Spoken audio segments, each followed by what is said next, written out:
سڵاتان لێبێت و ئەم کاتتان باش بینەرانی ئازیزی تەلەڤیزیۆنی کۆمەڵا لەگەڵتانم بۆ پێشکەشکردنی هەواڵەکانی سەر لە ئێوارەی ڕۆژی یەکشەممە سەرەتا سەردێری چەند هەوا بوو. ناڕزایەتی کرێکارانی پەیمانکاری شارەداری لە دێهلۆران، کۆبوونەوەی کارگێرانی مخابراتی ڕووستایی لە سەقز، برینداربوونی کۆڵبەرێک لە سنووری بانە، ئەگەری لە سێدارەدانی سامان خەیارە لە زیندانی قەزل حەسار، ناڕوونی چارەنووسی بەندکراوێکی خەڵکی بۆکان و ڕێگریکردنی حراسەتی زانکۆی عەلامە لە چوونەژوورەوەی دوو خوێندکاری کورد و بەلوچ.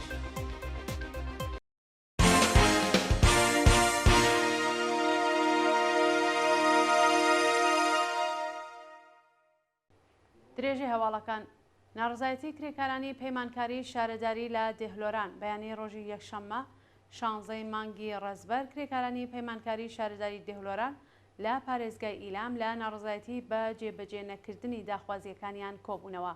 بەوتەی کرێکارانی ناڕازی ڕێژەی حەقدەستەکانیان زۆر کەمە و لە ژێری هەژاریدایە و بەشێک لەو حەقدەستەکەمە لەگەڵ جێژنانە و سەنەوە لەلایەن خاوەنکارەوە پەرداخ ناکرێت.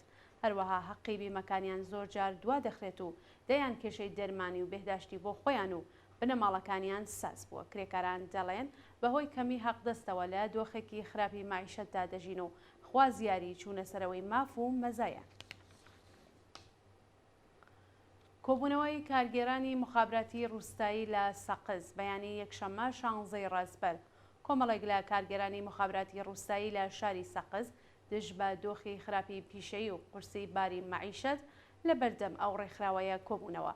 ئەوتەی ناڕازیان ئەمڕۆ 16 مانگی ڕەزبەرە، بەڵام ئێمە هێشتا حەقدەستی مانگی خاکە لێوەی ئەم ساڵمان و وەرنەگرتووە و بە لە بەرچاوگرتنی دۆخی خراپی ئابووری و چوونە سەرەوەی بەردەوامی نرخەکان چیتر ناتوانین ژیانی خۆمان و بنەماڵەکانمان دابین بکەین.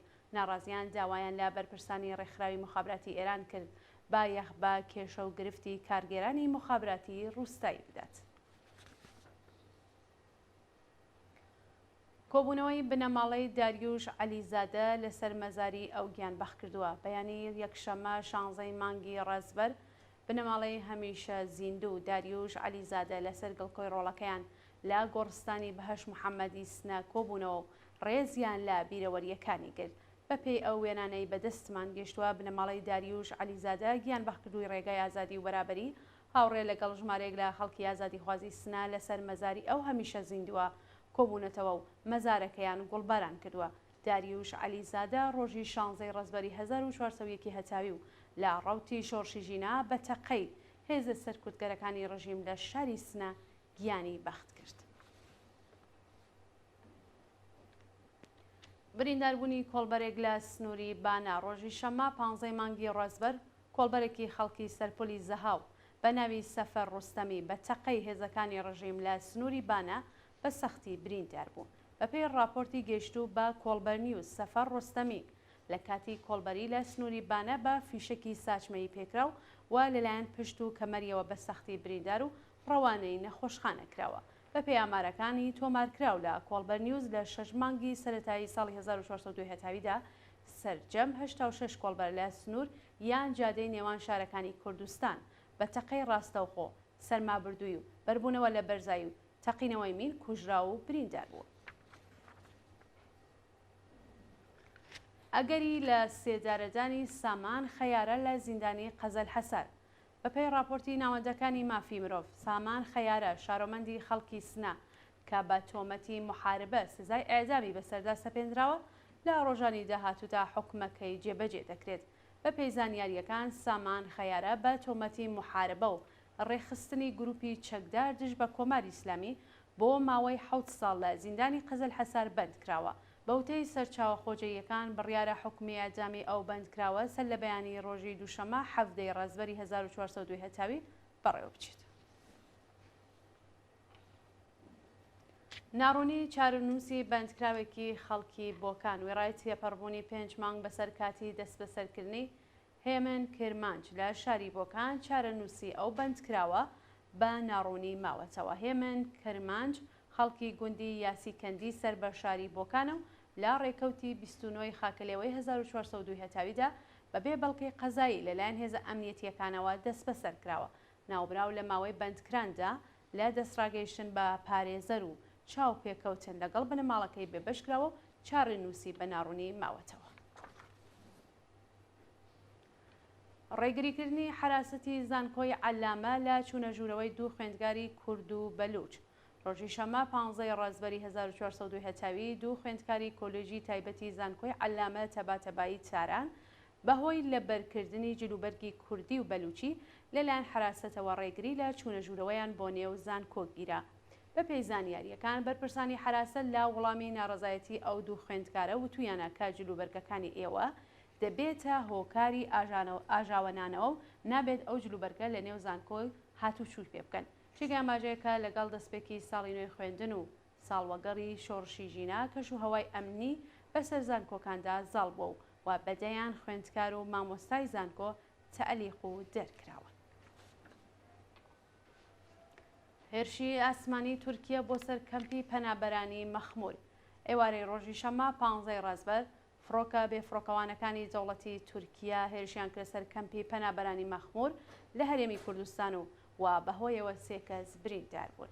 بە پێی راپۆرتەکان فڕۆکەکانی دەوڵەتی تورکیا مزگەوت و ماڵێکی تەنیشتیان بردومان کردووە و بەهۆیەوە ژنێک و دوو منداڵ بە سەختی بریندار بوون. لەلایەکی دیکەوە هێرشەکانی تورکیا بۆ سەر ژێرخانەکانی خزمەتگوزاری لە ڕۆژاوای کوردستان بەردەوامە و ئەو بەرق و سوتەمەنی 5 ملیۆن کەس پچراوە. هەروەها لە زۆربەی بەرەکانی شەڕ پێکدادان لە نێوان هێزەکانی سووریەی دموکراتیک لەگەڵ ئەرتشی تورکیا و بەکرێگیراوە ئیسلامگەڕاکانی بەردەوام و هێزە کوردیەکان گورزی کوشەندەیان لێداون. درێژەی خەباتی ژنانی ئێران دژ بە حیجابی ئیجباری. بەپێی ئەو وێنانەی بەدەستمان گەشتووە ژنان و کچانی بوێری ئێرانی بە شێوەیەکی بەرین دژ بە یاسای حیجابی ئیجباری خەبات دەکەن. وێڕای گوشار و هێڕەشەکانی کۆماری ئیسلامی بۆ سەر ژنان و کچانی ئێرانی ژنانی تێکۆشەر بە فڕێدانی حیجابی ئیجباری لە شوێنە گشتیەکان حازر دەبن و وەڵامی ئاتەش بە اختیارەکانی ڕژیم بە بوێری و ئازایەتی خۆیان ئەدەنەوە. هەروەها شەپۆلی دروشم نووسین لە شارەکانی ئێران بەردەوامە و خەڵکی ئازادی خواز بە شێوەی جۆراوجۆر پشتیوانی خۆیان لە ئارمیتا گەڕاون و بنەماڵەکەی نیشان ئەدەن. برینداربوونی 24 کرێکار بەهۆی ڕووداوی هاتوچۆی سرویسی کرێکاران لە ئیسفەهان. ڕۆژی یەکشەمە 16 مانگی ڕازبەر سرویسی هاتوچۆی کرێکارانی کارگەرێکی بەرهەمهێنا لە ئیسفەهان تووشی ڕووداوی هاتوچۆ بوو و بەهۆیەوە 24 کرێکار بە سەختی بریندار بوون. بە پێی راپۆرتەکان سرویسی هاتوچۆی کرێکاران لە جادەی نێوان باخشاد بۆ زەڕینشار لە پارێزگای ئیسفەهان لەگەڵ بار هەڵگرێک و ئۆتۆمبیلێکی سەواریدا پێکیاندادا و بەهۆیەوە 24 کرێکاری ژن و پیا و بە سەختی بریندار و ڕەوانەی ناوەندە دەرمانیەکان کراون. شایانی باسە کە لەو ڕووداوەدا سەرنشینی سواریەکە بەهۆی قورسی برینەکانیەوە گیانی لەدەستاوە. دەست بەسەرکردنی 8 چالاکی مەدەنی و سنفی لە شارەکانی ئێران. لە ڕۆژانی ڕابردوودا 8 چالاکی مەدەنی و سنفی لە شارەکانی جاسک، بەندەر عەباس، کرمان، چاران و مەشەد لەلایەن ناوەندە ئەمنیەتیەکانەوە دەست بەسەرکراون. بە پێی راپۆرتەکان 4 چالاکی مەدەنی خەڵکی شارستانی جاسک بە بیانووی ئەوەی کە لە ڕۆژانی ڕابردوودا ماشین و ئامێرەکانی سوپای پاسدارانیان لە ناوچەی جێگین ئاگرداوە دەست بەسەر و بێسەرشون کراون. هەروها ڕۆژی شەمە مستەفا دێحقانی تەلگردووی ببورن شارۆمەندی دانیشتووی بەندەر عەباس لەلایەن هێزەکانی حکوومەتەوە ڕفێنراوە. ناوبراوە پێشتر لەلایەن لە قیسەی دادسەرای گشتی و ئینقلابی ئەو شارە بانگێشت و لێپرسینەوەی لێکرابوو. لەلایەکی دیکەوە هالە شەهیدی شارۆمەندی بەهایی و چالاکی بواری مافی ژنان و منداڵان کە چەند مانگلەوە پێش دەست بەسەرکرا بوو چارە نووسی بە ناڕوونی ماوەتەوە بنەماڵەکەی نیگەرانی دۆخی تەندروستی ناوبراون. لە شاری مەشەد هەروەها چالاکێکی سنفی فەرهەنگیانی مەشەد بە ناوی مەنسوورە ئێرفانیان لەلایەن هێزە ئەمنیەتیەکانەوە دەست بەسەر و بۆ زیندانی وەکیلابەتی مەشەد ڕاگوێزراوە و هەروەها چالاکێکی سنفی خوێندکاران لە زانکۆی خارەزمی تاران بە ناوی ئەژەنگ مرتەزەوی کە پێشتر و لە ڕاوتی شۆڕشی ژینە دەست بەسەرکرا بوو ڕۆژی 12 مانگی ڕەزبەر لەلایەن هێزەکانی ڕژیمەوە بۆ جارێکی دیکە دەست بەسەر و بۆ شوێنێکی نادیار گوازرایەوە. بانگشتی ڕەزا ئەقدەسی چالاکی کرێکاری بۆ دادسەرای ئێڤین. بە پێی راپۆرتەکان ڕەزا ئەقدەسی چالاکی کرێکاری خەڵکی تاران لەلایەن لە قیسەی دادسەرای زیندانی ئێڤین بانگێشت کراوە و ئەبێ لە 5 ڕۆژی داهاتوودا خۆی بەو ناوەندە قەزاییە بناسێنێت. ڕەزا ئەقدەسی لە چالاکانی کرێکاری و کارگەری لەسەر کاردەرکراوی شرکەتی ئیران خۆدرۆیە کە سەرەتای مانگی سەرماوەزی 1401 و هەروەها ساڵی 1402 سێجار لەلایەن ناوەندە ئەمنیەتیەکانەوە بانگێشت و لێپرسینەوەی لێکراوە. جێگەی ئاماژەیە کە هێزەکانی حکوومەت مۆبایل و سیمکارتی ئەو چالاکە کرێکاریان زەوت کردووە.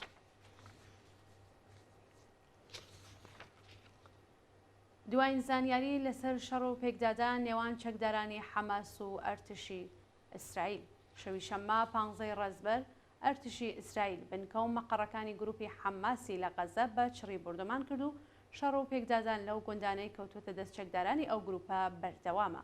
بەوتەی بەرپرسانی دەوڵەتی ئیسرائیل نزیکەی 300 کەس کە زۆربەیان شارۆمەندی مەدەنی لەلایەن چەکدارانی حەماسەوە کوژراون و 1700 کەسی دیکەش بریندار بوون. لە بەرامبەردا بەهۆی بردومانەکانی ئیسرائیل بۆ سەر غەزە 250 فلستینی گیانیان لەدەستاوە و نزیکەی 2000 کەسی دیکەش بریندار کراون.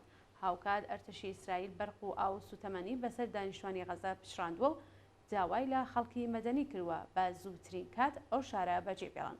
لەلایەکی دیکەوە هێزەکانی حیزبوڵڵای لوبنان سەنگەری هێزەکانی ئیسرائیلیان بە هاوان بردومان کردووە و هێزە ئاسمانی ئیسرائیلیش لە وەڵامدا بنکەکانی حیزبوڵڵای بردومان کردووە و تۆپخانەکانی ئەو وڵاتش باشووری لوبنانیان بە چڕی تۆپباران کرد. لەلایەکی دیکەوە هێرشی ئەرتشی سووریا بۆ سەر ئیدلیب بەردەوامەوە تا ئێستا 32 کەس گیانیان لەدەستاوە و 160 کەسی دیکەیش بریندار بوو. و دووە هەواڵ سەبارەتە بە چوونەسەرەوەی ئاماری قوربانیانی بوومەلەرزە لە ئەفغانستان. ڕۆژی شەممە 15 مانگی ڕەزبەر بوومەلەرزەیەک بە بەهێزی 6 پلەی ڕیشتر ویلایەتی هەرات و بادغیسی هەژاندووە بەهۆیەوە سەدان کەس گیانیان لەدەستا و بە هەزاران کەسی دیکەش بریندار و ئاوارە بوون. بەپێی راپۆرتەکان بوومەلەرزەکە تا ڕادەیەک بەهێز بووە کە لە شارەکانی خوراسانی ئێرانیش هەستی پێکراوە. بەوتەی بەرپرسانی حکوومەتی تالیبان زیاتر لە 1000 کەس بوونەتە قوربانی و 1000 کەسی دیکەش بریندار و بەدەیان کەسیش بێسەر و شوێن و گەڕان بە دوایاندا بەردەوامە. بەپێی زانیاریەکان زیاتر لە 12 گوند بە تەواوەتی وێران بوون و خزمەتگوزاریەکان زۆر لاواز و خەڵک لە دۆخێکی خراپدا ژیان بەسەر ئەبەر. ئازیزان هەواڵەکانتان پێشکەشکرا هەر شاد.